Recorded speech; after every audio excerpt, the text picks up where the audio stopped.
Ang daming teknolohiya na available na ngayon sa market. Paano ko ba gagawin at gagamitin ang modern technology para sa trabaho naming mga pulis? May drone, may robot, Okay. may CCTV, napakaluma na yan ng CCTV, at napakarami pang iba na pwede mong gamitin, pwede mong i-harness from the universe para Wow. Harness daw sa universe, mga babae. hindi na papagod ang drone. So magpatrolya yung drone 24 hours. How to modernize and leverage the available technology out there to improve the Philippine National Police. Andun pa rin tayo sa 1980s, 1970s na magpatrolya ang mga pulis sa daan.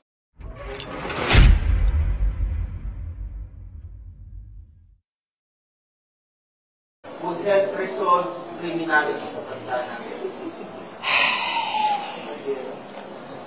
Oo. Kasi ganito yan. Diba? Meron kang police to population ratio at meron kang isang gawin na police visibility. Kahit anong gawin mo, hindi dadami ang police, dodoble ang police overnight para umabot yung police to population ratio mo at magkaroon ka ng police sa kada kanto na ang buong teritoryo ng Pilipinas. Dapat ang ginagawa ng Pilipino. Okay, so maputol ko lang doon, no? Hindi naman sinasabi na bawat kanto may pulis, mga babae. Okay? So, ang punto dito is yung police visibility, yung pagpapatrol. At the same time, no, yung coordination o cooperation na rin ng barangay. Diba? Kaya nga tayo may mga tanod eh. Diba? Pag nagpapatrol yung mga police, especially sa gabi, no, naka-station yan sa isang lugar, mga babayan, tapos may mga barangays dyan na nagpapatrolya din, diba? Makakatulong yan. No, yun nga yung tinatawag natin police visibility. Not necessarily, mga babayan, no, na bawat kanto may police. Dapat naka-station lang sila o na certain strategic locations para mas madali silang puntahan. 'Di ba? Yun yung doon, yun yung pinupunto siguro doon. Pero yung para sabihin ni BP Sara na bawat kanto, well, hindi talaga kakayanin dahil hindi naman ganun. Karami ang ating kapulisan, mga babayan. Diba? I'm trying not to utter the word BOBO ha. Ang ginagawa ng Pilipino, nag-iisip siya. Ang daming teknolohiya na available na ngayon sa market. Paano ko ba gagawin at gagamitin ang modern technology para sa trabaho naming mga pulis? May drone, may robot, Okay. may CCTV, napakaluma na yan ng CCTV, at napakarami pang iba na pwede mong gamitin, pwede mong i-harness from the universe para... Wow. Harness daw sa universe, mga babae. Ito lang, komentaryo lang ako Imagine ninyo, CCTV na lang. No, doon sa binanggit niya rito. Out of, CCTV. Doon tayo sa CCTV. Kung ang police ay nasa police station at may CCTV, mga babayan, well, okay naman. Pero, hindi mo na-prevent yung act of crime. Diba? Nangyari yung krimen. Hindi mo na-prevent. Diba? Ang target is to prevent yung crime, no, bago maggawa.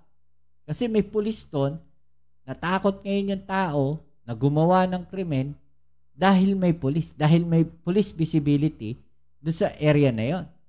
Ngayon, kung ang police wala, no, hindi visible, mga babayan, magagawa nila yan. 'Di ba? So it's too late na para mag-react yung kapulisan. What if hindi lang pala hold up, no? Nakikita natin yan eh. Hinold up, pinatay. Di ba? Paano kung ano? Andun yung pulis, hindi na siya ma-hold up, hindi siya mapapatay. Tama? Di ba? Yun yung sinasabi ko. Which is para sa akin, okay yung idea ni General Torre. Yun talaga yung iniisip ko rin. No? Yun din talaga yung gusto ko. Police visibility, nakikita mo yung police.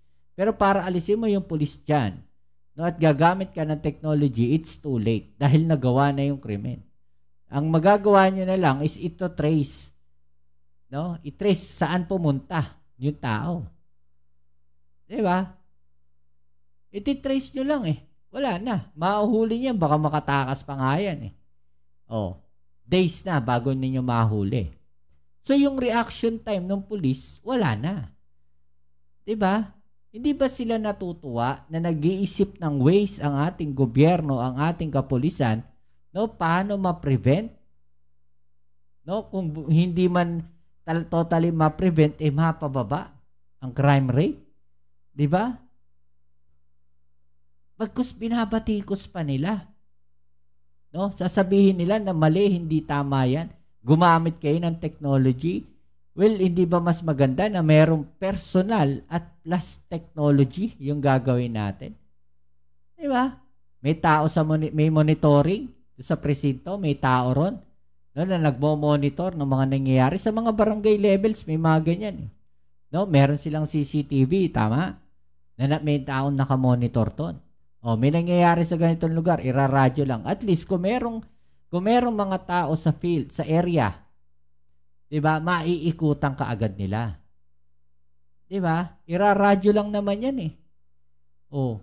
Pag radyo niya, naikutan na yung area kaagad. At least nandun na. May mga tao on field. Kesa naman yung nakita nila, lalabas pa ng presinto yan. No? Mag-i-start pa ng kotse yan. Ano na? Alan na? Asa na? Ano na nangyari? Nakalaya na. Nakatakas na. No? Late na yung reaction ng pulis. Natapos na, nagawa na yung krimen. Whereas kung nandun, may visible na pulis doon, may visible na mga tanods dyan, 24/7, mga kababayan, sa area na nagro-ronda, no? Mapiprevent yan. Bababa ang crime rate. Ayaw ata nila ng ganun. Ewan ko, natatawa na lang ako mga kababayan. Ang daming iniisip na magagandang proyekto ng ating gobyerno. Ang daming iniisip na magagandang gawin ng ating pamahalaan. Pero ang dami rin nilang paraan para sirain yung mga yun. Gumaling, gumanda, at umayos ang trabaho ng pulis. Bakit nandoon ka pa rin sa ilalagay ko ang pulis sa kanto? Na siya ata yung hindi makaintindi mga babayan, no, si Vice President, 'di ba?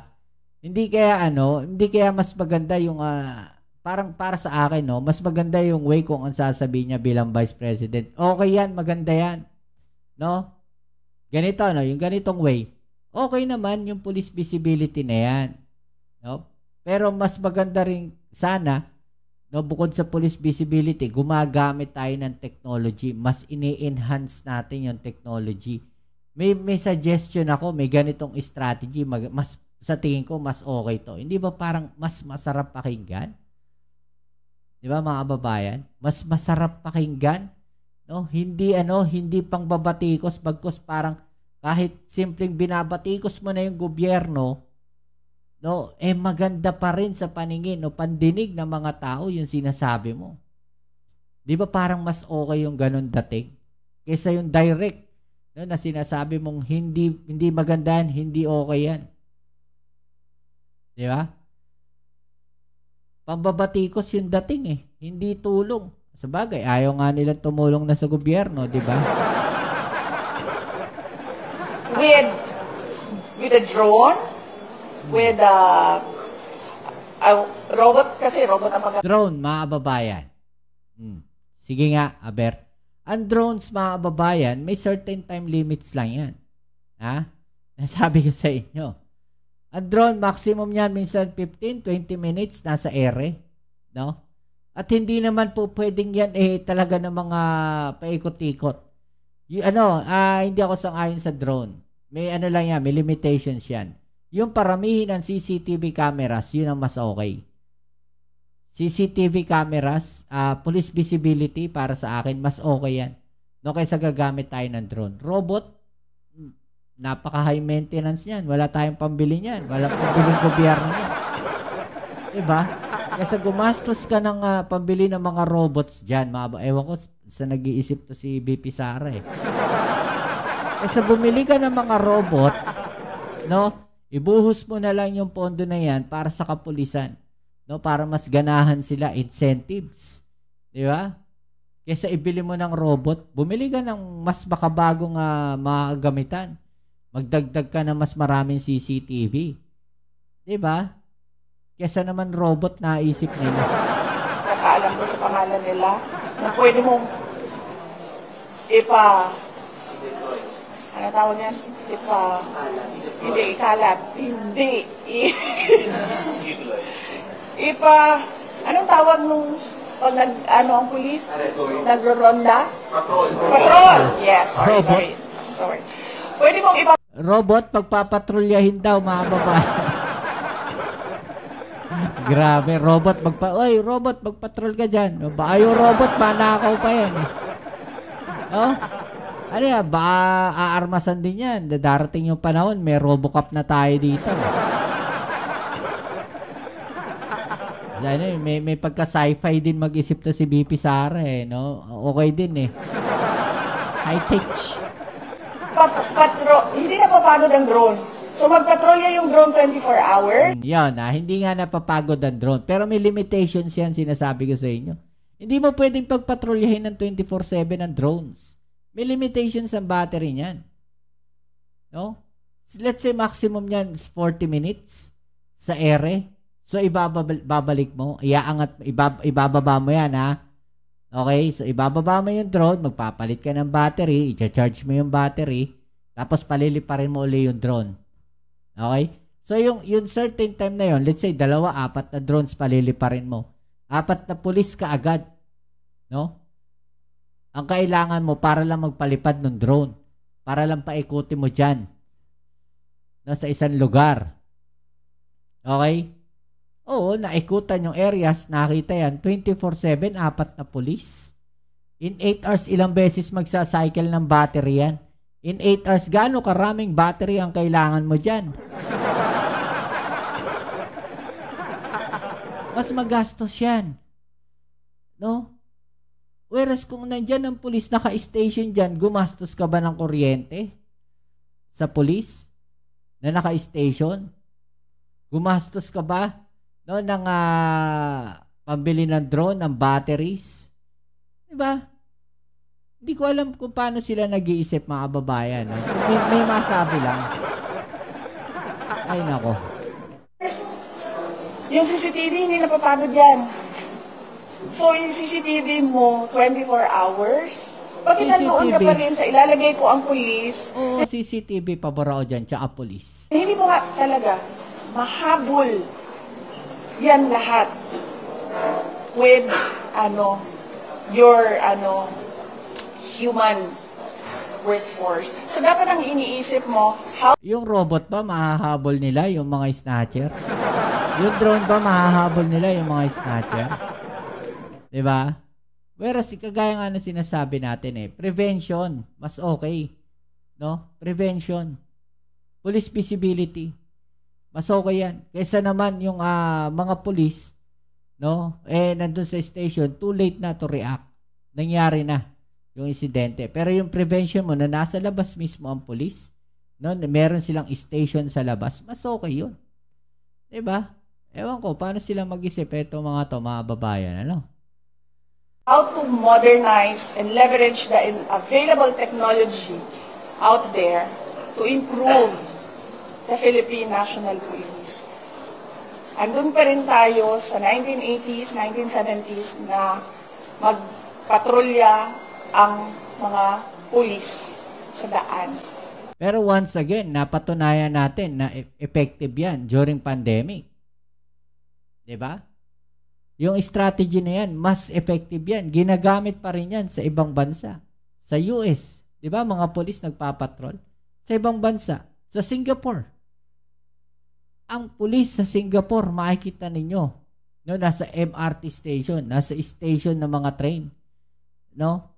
Nasa station ng mga bus, nasa mga bus station, sa mga bus stop, may mga pulis. Nagpapatrol. Sa mga markets, sa Singapore, may mga pulis. Nagpapatrolya. Umiikot, naglalakad. Diba? Police visibility. Sa Amerika, ganun din. Sa ibang bansa. Bakit dito sa Pilipinas, ayaw ninyo may police visibility? Ay, nako. Di ba nga, pwede mo nang hulihin ang tao or pwede mo nang i-charge ang tao or i-fine ang tao based on CCTV footage? Pwede na, di ba? Kasi meron ng contactless apprehension sa traffic. Supposedly, dapat ginagamit na rin natin. So, I mean, hindi ko sorry, I'm just really frustrated sa mga pangyayari.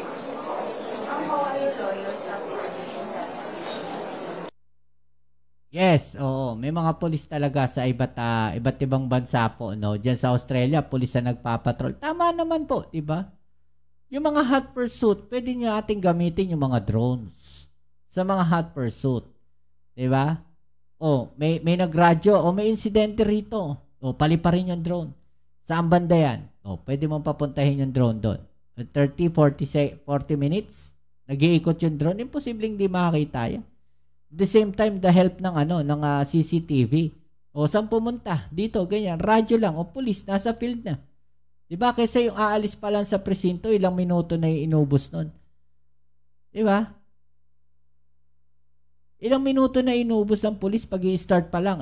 Magmamaniubra pa yan sa police station. Buti sana kung yung police station dito sa Pilipinas, mga babayan, paglabas, napakalawak ng kalsada. Hindi naman. Diba? Paglabas mo ng mga police station dito, minsan nakikitid ng mga daan. Oh. Pero kung yung mga yan, nasa field naka-antimano, iniradyo lang, no, may insidente sa ganitong lugar, di mas madaling responde, mas madaling mapuntahan yung mga may incidents. Di ba?